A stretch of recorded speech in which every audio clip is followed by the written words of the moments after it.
Hello everyone, we are here for one more class, okay? And today we're gonna start to talk about team fights. And on this beginning I will just approach about the concept and the ideas that are really important to understand when a team fight is good, when a team fight is kind of bad. Also understand a little bit about the conditions on the team fight and some concepts that are really important. And probably on the next classes we're gonna check more about how the draft impacts the team fights, okay? And on the first one, the first topic, we're gonna understand like how should be the communication on a team fight. So we always discuss too much about the competitive, okay? So I will bring some examples from competitive for us to understand what will happen on the team fights and how we predict how should be, right? I don't know if you guys already check that, but usually the really like the reaction time from the players usually comes from something that they already know that can happen.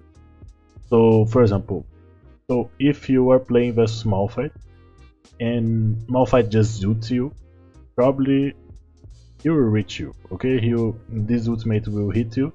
But if you are thinking that okay, Malphite can ult me sometime, Malphite can ult me this time, Malphite can do this now, so will be easier to flash, okay? Because you are thinking about it. So the idea about Malphite ultimate is the same idea that I want to approach with you guys about the team fight. So we need to understand how we're gonna fight, when we're gonna fight, and where we're gonna fight. So both three questions are really important to understand and to play better on the game, okay? So for example, if we have a Vi on your team, you need to know like you need to go and you need to engage when you have follow-up, right? When you have someone to follow damage with you. But if you are playing like slow, for example Jace, Azir, you don't want to like engage like so fast, right? You just want to play on vision, play slow, so it's completely different how you play the team fights accordingly with the composition and also the champions. So in fight, the communication will be different, right? So before, we can maybe talk with our friends, if we're playing flex queue with your friends or 5v5, something like that, we can try these things, okay? So we can try to, how we fight, maybe on the draft we can talk about that. When we fight about the spike, so Ezreal will be really strong with 2 items, so let's try to fight more when Ezreal get 2 items, okay? And where is more about like the positioning and the map geography, okay? But in the fight we will not talk about how and something when we're gonna fight and where. Like in the fight we're gonna talk about the engage, who is the target, right? Who hasn't flashed, for example, and the cooldown. So those are topics is really important to talk in the fight, and to be honest you don't need more than that, okay? So in the fight you just need to know who you are hitting and who hasn't flashed. Maybe someone can just engage on him, and also talk about cooldown. For example, we have some really important CC as for example Rakan W, but Rakan, he just want to use W when for example Ahri has charm, you know.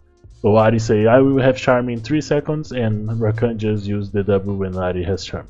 So this is really important for team fight, and we can see many teams in the world doing the right thing and winning the game using these ideas and this conception. Sometimes they're not talking too much about that, but they are thinking every time, okay? So I want to show some example here about the communication on the team fight. And we're gonna see the MSI final in 2021 that RNG won. Okay, so let's see a little. 别急，慢点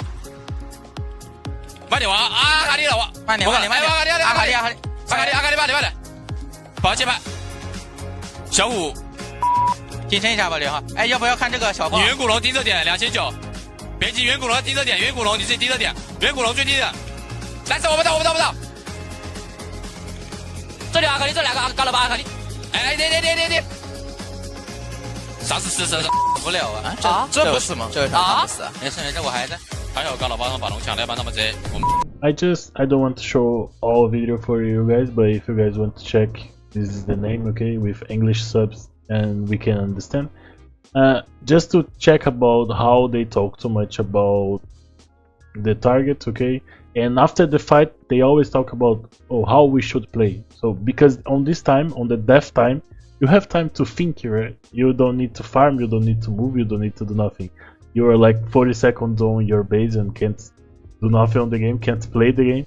So this is the time to think, and they are using that too. Even if they are committing mistakes on the game, they are still thinking about what we're gonna do on the next step, on the next turn, okay? So this is really important for every game, not just for competitive, but for solo queue too. If you die and if you just press Alt tab and go for, I don't know, Twitter and just check what is happening on the world but not happening on your game, probably you're gonna lose a lot of angles that you can make the difference on your game, okay? So let's keep talking about the team fight. So talking about the team fight is really important to understand which lane we have push, okay? So if we have push, this means that we're gonna have tempo, and with tempo and push, we're gonna have the vision first, probably. And also really important to understand our composition, like how our composition works. So we're gonna have the push and vision for what? For poke them, to make a flank position, to make what, okay? It depends a lot about our champions. And also the timing. The timing is something that is really clutch. Like the timing that everyone face check together, like when we turn on them, when we do something on them, like the timing usually sometimes can be like the difference between the winner and the loser on the fight, to be honest. So this is really clutch for the game, and we should understand it too. And I want to talk too much about the circles, okay? And this is the concept that for me is the most important here on this class, to be honest, because probably something that will change our mind, how we see the team fights, how we make a perspective about how the game should be played, okay? So when we are fighting, looking for circles, we play with more proximity, having more DPS and less waste of CD, okay? So the point about thinking about circles is thinking about our range, okay? So who has range on our composition, who has range of my team that is nearby me, for example. So if I'm Nautilus, I just want to CC someone if we have damage to follow. If we have some DPS, maybe a AD carry with me, or if we have an important CD, like for example, I don't know, maybe LeBlanc combo, you know, something like that. Because if I can make the best hook in the world, like I cancel Tristana W, I ult him, I let Tristana 5 seconds on my CC, but if no one's there to kill Tristana, this is completely useless. So this is really important to understand and to check on the game. So when you're gonna have follow, okay? And also really important to, if you are the champion that make damage, not the champion that provides CC, you need to be aware when your CC will commit, when your CC will do something on the game. You need to be nearby them, okay?